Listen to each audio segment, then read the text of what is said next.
നമസ്കാരം. ഇത് പാലക്കാട് പുതുപ്പുരയടുത്തുള്ള ഷിബോട്ടനാണ് കേട്ടോ. ഇദ്ദേഹം ഒരു സ്നേക്ക് റെസ്ക്യൂർ കൂടിയാണ്. ഇന്നലെ 14/10/2025 ആ പെരുമഴയൊക്കെ കഴിഞ്ഞ് ഏകദേശം രാത്രി 10-10:15 കാണും.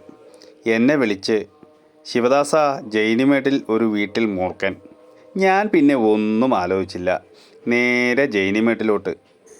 അവിടെ ചെന്നതും ESI ഹോസ്പിറ്റലിൻ്റെ മുന്നിൽ നിൽക്കുന്നു ഷിബുവേട്ടൻ. പിന്നെ ഞങ്ങൾ രണ്ടാളും നേരെ ആ പാമ്പുള്ള വീട്ടിലോട്ട്. അവിടെ ഒരു എലിയെയും സേവിച്ച് വീടിന് മുൻവശത്തുള്ള കിണറിനടുത്തായി ഒരു ടാർപ്പായ്ക്കടിയിൽ റെസ്റ്റ് എടുത്തിരിക്കുകയാണ് നമ്മുടെ കഥാനായകൻ.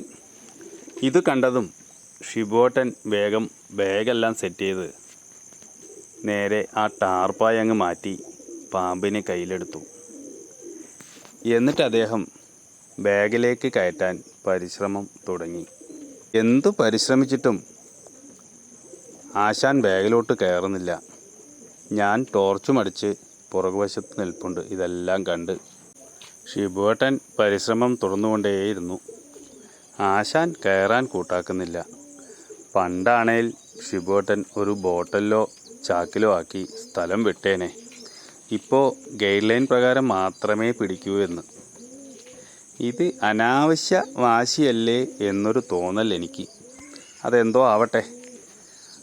കയറ്റാൻ പരിശ്രമിക്കുന്നതിനിടയിൽ കാണികളിൽ ഒരാൾ, ചേട്ടാ, വാവാ സുരേഷ് കാണിക്കുന്നത് പോലെ ഒന്ന് പത്തിയടിപ്പിച്ച് കയ്യിലെടുത്ത് കാണിച്ചു തരാവോ എന്ന്. അതു കാണാൻ നല്ല രസമാണത്രേ. ഇതു കേട്ടതും ഷിബുവേട്ടൻ, അങ്ങനെ ഒരുപാട് രസിക്കണ്ട.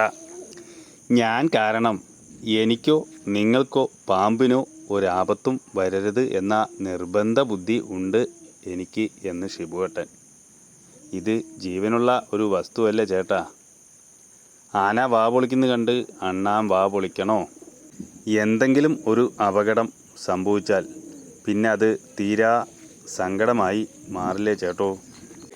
ഇതു കേട്ടതും കാണികളിലൊരാൾ, പേടിയാണല്ലേ എന്നൊരു ചോദ്യം.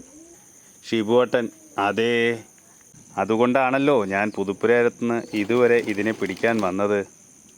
ചേട്ടാ, പണ്ടുള്ളവർ പാമ്പ് പിടുത്തക്കാർ എന്ന് പറഞ്ഞാൽ കൊട്ടയും മകിടിയുമായി വന്ന് പാമ്പിനെ കളിപ്പിക്കുന്ന ആളുകൾ എന്നാണ് ധരിച്ചു വച്ചിരിക്കുന്നത്.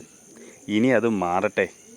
ഇനി അത് മാറി സ്റ്റിക്കും ബാഗുമായി വന്ന് പാമ്പിനെയും നമ്മളെയും രക്ഷിക്കുന്ന ആളുകൾ എന്നായി മാറട്ടെ എന്ന് പറഞ്ഞ് ഷിബുവേട്ടനും ഞാനും അവിടെ നിന്ന് പാമ്പിനെ എടുത്ത് യാത്രയായി.